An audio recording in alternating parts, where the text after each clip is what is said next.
Dad, I have a question. That's what my son Jackson always says to me. His question about a question is usually followed by one that can be answered either easily via Google search or cannot be answered because it's like a lifelong, eternal question that mankind and humankind has wondered about since the beginning of time. So anyways, I've got a question. I'm going to be like Jackson. It's a question that I know many of you have pondered before. I think about it all the time, partly because I'm both a parent and an educator. And here it is. How do you get people to overcome their fears? Let me tell you why it's been a particular pressing to me lately. I can't swim. That's right, I can't do the old like floating and going from point A to point B thing in water. It's always mystified me. And actually, mystify is probably the wrong word. It'd be more correct to say that I pretend it doesn't exist, or straight out denial. That would be more accurate. And well, why can't I swim? It's hard to say. I grew up in the suburbs of one of the richest countries in the world. I've even lived in Ireland and New Zealand, both countries where an ocean is a stone's throw away. So I'm not really sure exactly.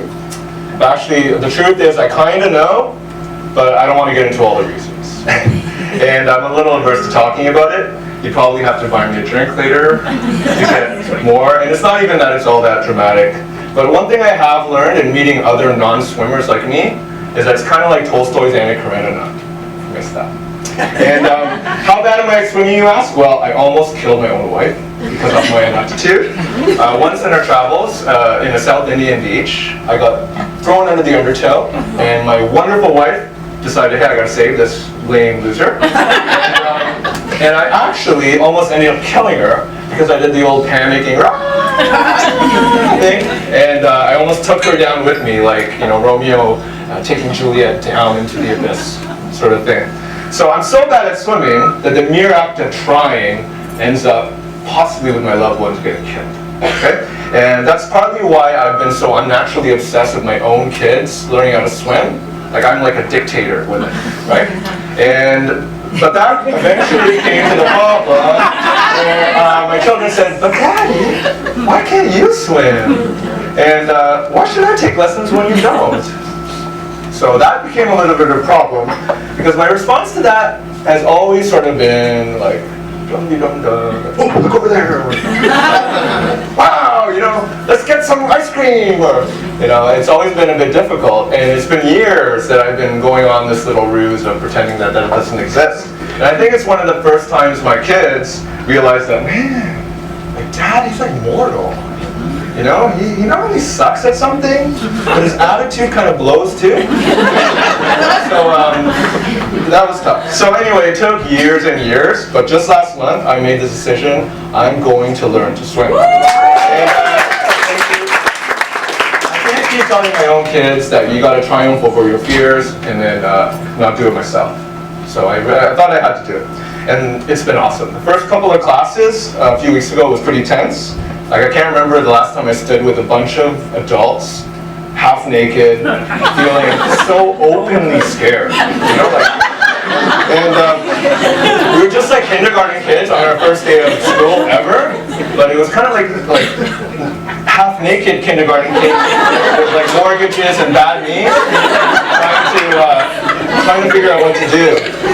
And the guy I think of the most is actually this young dude in my class, or he was in my class, and he's not like the stereotype of what I imagine a non-swimmer to be. He's actually very athletic, very handsome, and he kind of looks like he's a striker for like Team Portugal or something. And so, that's for you, yep.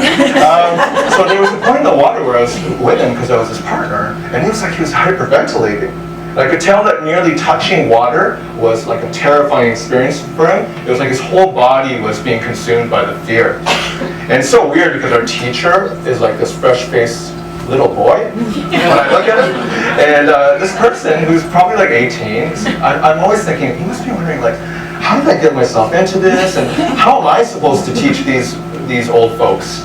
And but I love the class because there's been something so liberating about just stepping into the mind of a terrified child again, and also being around people that are openly scared.